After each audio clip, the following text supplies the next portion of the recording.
السلام علیکم ورحمۃ اللہ وبرکاتہ۔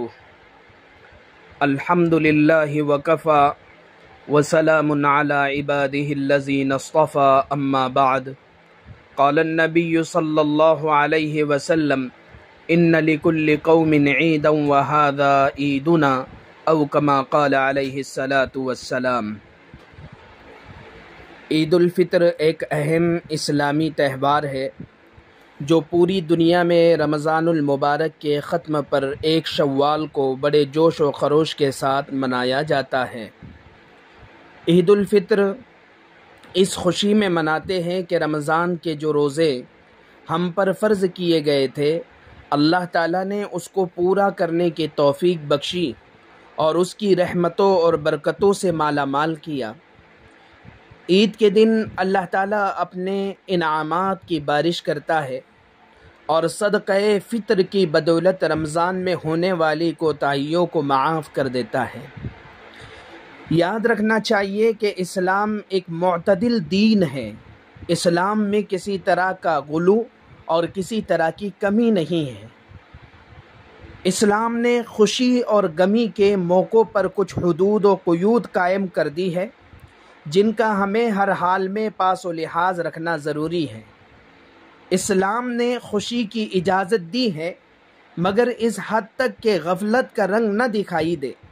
ہم لوگ خوشی کے موقع پر قرآن و حدیث اور شریعت کو بھول کر اللہ کو ناراض کر بیٹھتے ہیں۔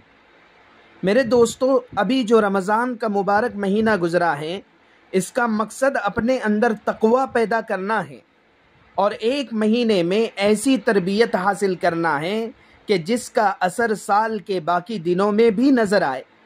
اسی طرح عید کا مقصد بے جا خوشی اور خرافات نہیں بلکہ یہ دن خدا کے شکر اور عبادت کا دن ہے، اپنے خالق سے اپنا تعلق مضبوط بنانے کا دن ہے، خدا تعالیٰ سے روحانی رشتہ درست کرنے کا یہ دن ہے۔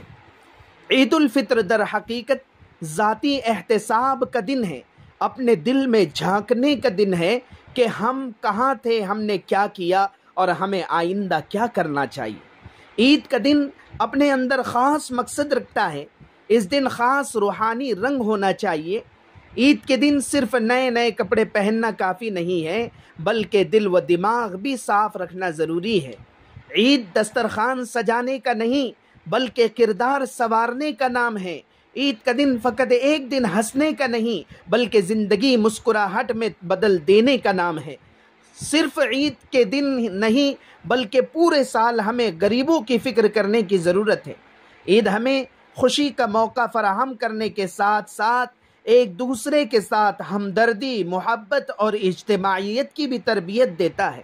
عید سے ایک پیغام یہی دیا جاتا ہے کہ جس طرح بڑا مجمع جمع ہو کر کھلے میدان میں اپنے پاک پروردگار کو منا رہا ہے، اسی طرح مسلمانوں کو اپنی اجتماعیت کا ثبوت دینا چاہیے، یعنی ہمیں ایک بن کر رہنا چاہیے۔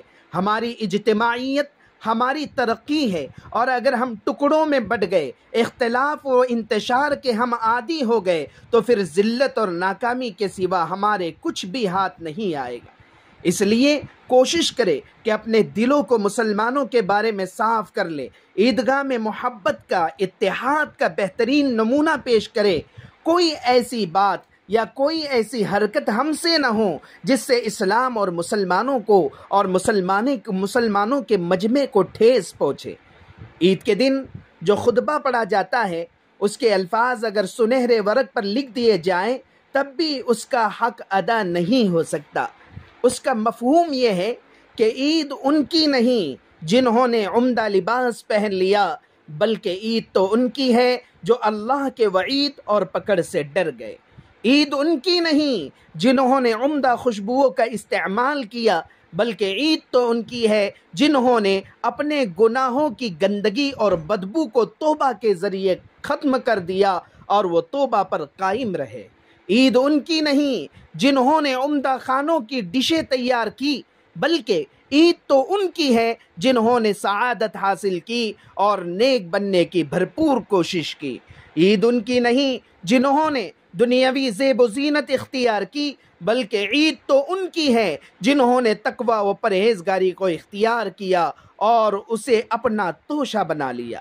اس لیے میرے بھائیوں، کل عید کا دن ہے، کوشش کرے کہ ہم وقت پر عیدگاہ پہنچے، وقت پر نماز ادا کرے، اپنے بھائیوں سے محبت بھرے انداز میں ملے اور ہمارے اس رشتے کو آگے بڑھائے، اجتماعیت کو قوت اور طاقت پہنچائے۔ اللہ تعالی ہم تمام کو عید کی حقیقی خوشیاں نصیب فرمائیں، آمین۔ میں اپنے جانب سے اور ادارہ فیضان اصغر علی ملی کی جانب سے آپ تمام حضرات کی خدمت میں پیشگی عید مبارک پیش کرتا ہوں۔ تقبل اللہ منا ومنکم صالح الاعمال۔ اللہ عید کا دن ہمارے لیے مبارک بنائے، اللہ ہمارے اور آپ کے نیک اعمال کو قبول فرما کر دونوں جہاں میں اپنے مقبول بندوں میں ہمیں شامل فرمائیں۔ السلام علیکم ورحمۃ اللہ وبرکاتہ۔